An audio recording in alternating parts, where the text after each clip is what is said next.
Matthew Schmidt is Associate Professor of National Security at the University of New Haven. He's an expert on defence, security, Russia, as well as Ukraine, and it's good to see you. Good to see you, John. Okay, I want you to listen to the US Secretary of State on the long-term goals for rebuilding Ukraine. Here he is. Even as we invest in Ukraine's immediate and long-term recovery, we also have to build a Ukrainian military that is strong enough to protect Ukraine's sovereignty, its territorial integrity, and its independence. Not just to defend Ukraine's land, but to defend all that Ukrainians are building and will build on that land. You know, all of this is sounding a lot more expensive than the $411 billion the World Bank says is needed for reconstruction of Ukraine.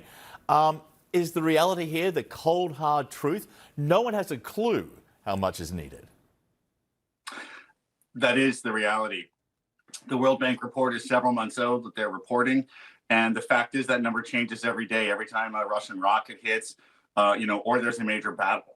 I think it's important to keep in mind here that Vladimir Putin is not in Ukraine to stop NATO. He's in Ukraine because Ukrainian economic and political development is a threat to his philosophy of political rule. And so if he can stop that economic development, even after the fighting stops, right, in a sense, he can win, right? Or Ukraine can win the battle, but lose the reconstruction, and that's what's at stake here. Yeah, there is agreement on who should pay for all of this. Here's Ukraine's Prime Minister. One of the key questions we are constantly facing is who will pay the hundreds of billions for the recovery. First and foremost, Russia must pay for what it has destroyed. You're just using that World Bank number, which you said is months old, it's $400 billion. That's about a quarter of Russia's GDP. So is it possible, first of all, to force Russia to pay up? And secondly, is Russia capable of paying up without causing economic chaos and misery on Ukraine's border across Russia? It's important that Ukraine continue to make the case for Russian reparations. It's important that the West support Ukraine's case that the aggressor country should be doing this. But the reality, again, is that Russia will not do it and cannot do it. And so that money has to come from elsewhere. It has to come from donor states, and it has to come from direct investment from companies who think they can make money during the reconstruction while doing good there. Is it possible to get any access to that sovereign wealth fund, which was effectively frozen at the early days of the war, the Russian sovereign wealth fund? Yeah.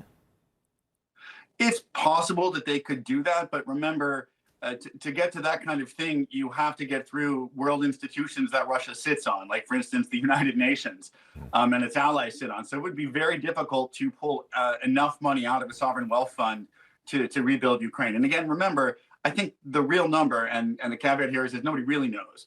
But if the World Bank is saying $400 billion today, by the time this thing is over with, I would guess the real number is over $1 trillion. Yeah, well, many are calling for a modern-day Marshall Plan for Ukraine. For those who are not familiar with the Marshall Plan, listen to this. Hooray! World War II is over, but Europe is in ruins. What can a country like the United States do to help? How about setting aside over $13 billion to help rebuild the smoldering continent? That's what the European Recovery Plan, aka the Marshall Plan, sought to do. $13 billion was about 5% of the US economy at the time, which would be $1.1 trillion in 2023 dollars. So far, the US has promised $1.3 billion in financial assistance, the UK $3 billion in new loan guarantees, and 400 global companies have pledged their support. Looks like there is a long way to go. So there is enormous opportunity in rebuilding Ukraine, enormous opportunity. And I suspect there will be a lot of companies rushing in when the shooting stops. But they need insurance now, actual insurance policies to protect their investments, to get them to invest. And the other thing to remember at the Marshall Plan is it worked because it was money that was paid out in a community of nations that were rebuilding themselves together. And in this case, Ukraine is alone. And so Ukraine is not rebuilding itself while its neighbors are rebuilding itself. So the Marshall Plan isn't a perfect metaphor for what's going to happen here. But the key thing for Ukraine is that they have to have foreign direct investment. They have to have companies that think that they can make money when they invest in Ukraine, because the donor nation money almost certainly will not be enough. Matthew Schmidt, as always, good to have you with us, sir. Thank you. Take care.